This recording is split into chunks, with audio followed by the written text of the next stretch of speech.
मेरे भाई, आप निरापराध जीवों को मार करके उनकी मांस क्यों खाते हैं? क्या मिला आज तक आपको मांस खाते हुए? विचार कीजिए। क्या आप मांस खा करके मोटे हो गए? आपके 4 हाथ निकल आए? या आप 10 लोगों का काम अकेले करने लगे?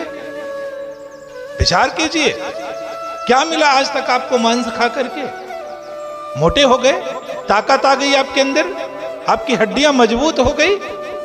नहीं, मेरे विचार से तो कुछ नहीं हुआ।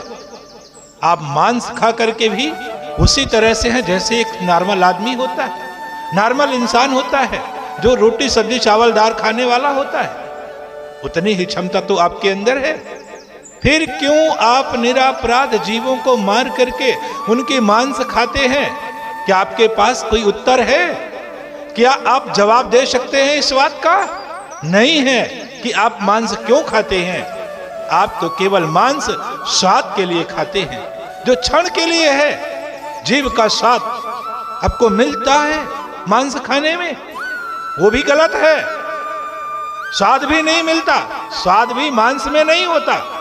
विचार कीजिए, अगर पकाते समय मांस में मसाले का उपयोग ना किया जाए तो मेरे भाई, इस दुनिया में कोई भी मांस का सेवन नहीं कर सकता, कोई भी मांस को खा नहीं सकता।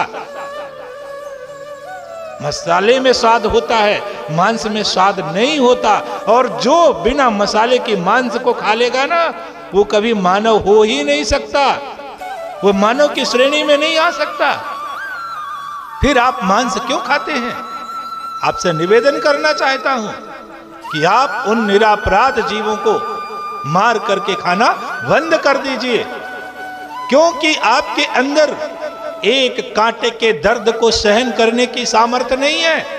सोचिए, विचार कीजिए कि अगर आपके एक कांटा लग जाए ना, तो आप रोने लगते हैं, चिल्लाने लगते हैं।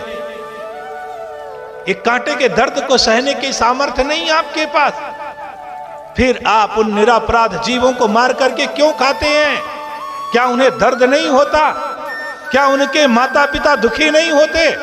मेरे भाई, उनके भी माता पिता दुखी होते हैं। उन जीवों को भी दर्द होता है, जैसे आपको दर्द होता है ना कांटा चुभने पर, उसी तरह से उन जीवों को भी दर्द होता है।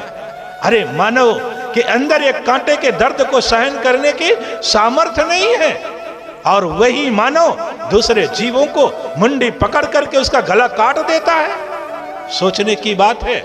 मेरे भाई बहनों, अभी भी समय है, सुधर जाइए, संभल जाइए और उन निरापराध जीवों को मार करके उनके मांस खाना बंद कर दीजिए।